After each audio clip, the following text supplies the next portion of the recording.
ராமநாதபுரம் அரசு மருத்துவக் கல்லூரி மருத்துவமனையில் பிரேத பரிசோதனை அறையில் உள்ள குளிர்சாதனம் பழுதானதால் துர்நாற்றம் வீசுவதாக பொதுமக்கள் குற்றம் சாட்டியுள்ளனர்.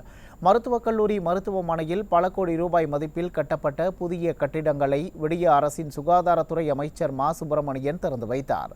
இந்த கட்டிடத்தில் பல்வேறு வசதிகள் செய்யப்பட்டுள்ளதாக பெருமை பேசியது விடிய அரசு.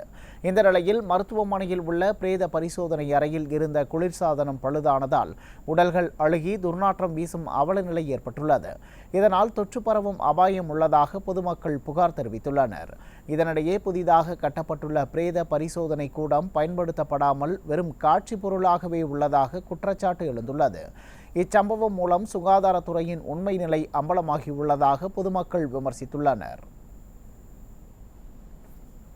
அந்த மார்ச்சுவரியை பார்த்தீங்கன்னா இது மாதிரி ஒரு மார்ச்சுவரி தமிழ்நாட்டில் எங்கேயுமே இல்லை, உலகத்திலே இருக்காதுன்னு நான் நினைக்கிறேன். ஏன்னு கேட்டால் மார்ச்சுவரிங்கிறது ஒரு ஐசியூ தான் வச்சுருப்பாங்க. ஏன்னா அந்த பாடி கெட்டு போகாமல் இருக்கணுங்கிறதுக்கு. ஆனால் இங்கே அது இல்லை.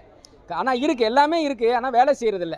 துர்நாற்றம் வீசுறது பார்த்தீங்கன்னா அந்த பகுதி பூரா வீசுது. என்னென்னு கேட்டால் அந்த பகுதி யாருமே போகிறதே இல்லை. மார்ச்சுவரி தனியாக உட்காந்துக்கிட்டு இருக்கிறாங்க, பூட்டி வச்சுருக்கிறாங்க. தனியாக திறந்தாச்சுன்னா உள்ளே போக முடியாது. அதுக்குள்ளே போய் வேலை செய்கிற டாக்டர் எப்படி மனசோப்பி வேலை செய்கிறாங்கன்னு தெரியல.